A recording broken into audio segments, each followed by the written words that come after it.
kubaho kuri iyi si ni ugusavayivinga bya hatari.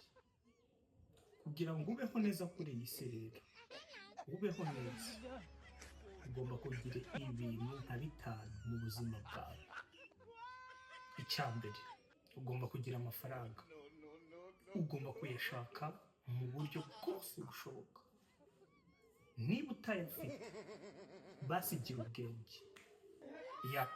Byibuze umuntu ajya aganira nawe, urema inshuti, abantu byibuze bakugisha inama. Icyo nacyo ni icya kabiri. Icya gatatu, ugomba kwishakamo igikundiro ukaba mwiza. Icyo nacyo kintu utagifite, ngaho basi menya akazi ko mu gitanda, menya kurongora neza cyangwa kurongorwa neza, nacyo basi ukige mu buzima bwawe.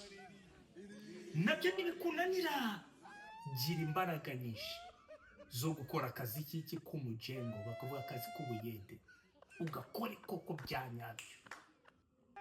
Ibyo bintu rero iyo utabishoboye, you fucked up.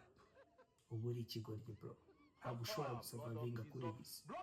Ufite garanti yo kuzasaza hakiri kare.